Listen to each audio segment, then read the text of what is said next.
ঈশ্বর তার সন্তানের সামনে কখনো দুঃসময় তুলে ধরেন।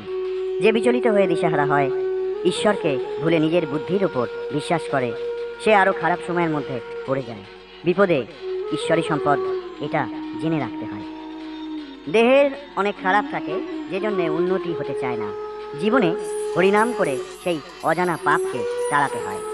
যে মিথ্যায় কারো প্রাণ বাঁচে, যে মিথ্যায় কারো পরিবারের অন্যর ব্যবস্থা হয়, এমন মিথ্যেতে পাপের পরিবর্তে পুণ্য লাভ হয়। দেহি আর দেহ দুটো আলাদা। দেহের মধ্যে দেহি রূপে ভগবান বাস করেন। আপন ভজন কথা না কহিবে যথা তথা। জপের দ্বারা, ধ্যানের দ্বারা দেহে মনে ভীষণ শক্তির সৃষ্টি হয়। অন্যকে বললে সেই শক্তি ক্ষয় হয়ে যায়। কারো দেহের সঙ্গে দেহ ঠেকে থাকলে সে সময় ধ্যান জপ করা একদম অনুচিত। এতে সব শক্তি অন্যের দেহে চলে গিয়ে শক্তিহীন হয়ে পড়তে হয় নিজেকে। এবং নিজস্ব যত সমস্ত ভালো গুণ, সৎ গুণ, সৎ প্রবৃত্তি, সেই সমস্ত কিছু অন্যের দেহে চলে যায়। যে মিথ্যেটা বললে কোনো মহৎ কাজ হয়, এমন মিথ্যায় কোনো পাপ হয় না। আপনি দীক্ষা নিয়েছেন? এর প্রশ্নের উত্তরে না বলাটাই ভালো। নিজের ধ্যান, জপ, দীক্ষার কথা অন্য মানুষ যত কম জানতে পারে ততই ভালো। দীক্ষা, ধ্যান, জপ তো দূরস্থ। যদি আপনি একনিষ্ঠভাবে শিবের পূজা করেন, কৃষ্ণের পূজা করেন, গোপালের পূজা করেন, মা কালীর পূজা করেন, বাড়িতে নিভৃতে, বড় ভক্ত, জানাজানি হোক অমুক কিন্তু মায়ের বড় ভক্ত, অমুক কিন্তু কৃষ্ণের বড় ভক্ত, সেটা জানাজানি হোক, কিন্তু আপনও ভজন কথা প্রচার করতে নেই।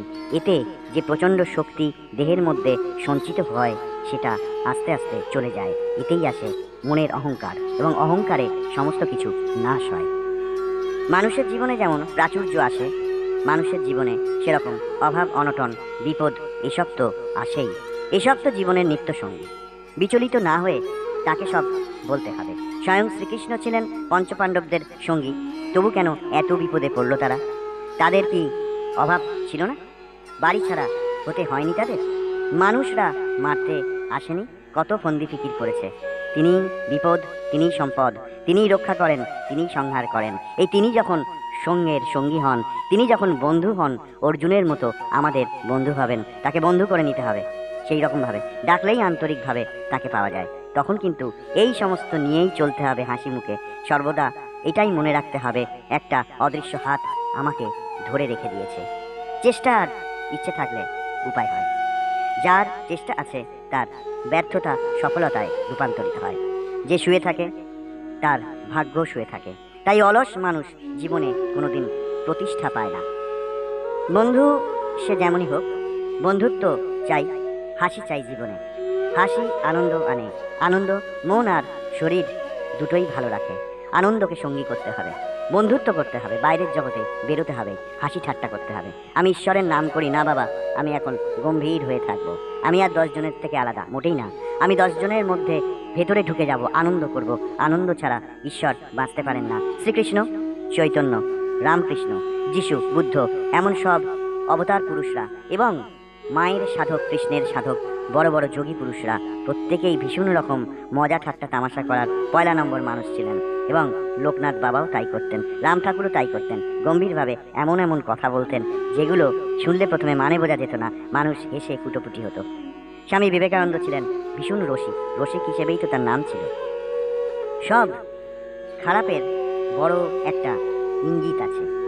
সব খারাপের বড় ইঙ্গিত হলো এই, তার পেছনে একটা বড় ভালো খবর আসছে। এটা অবশ্যম্ভাবী থাকে। যখন কারো জীবনে কোনো খারাপ কিছু, প্রতিকূল কিছু আসে, তখন কিন্তু এটাই ধরে নিতে হবে, এর পেছনে পেছনে আসছে অনুকূলের একটা সুখবর।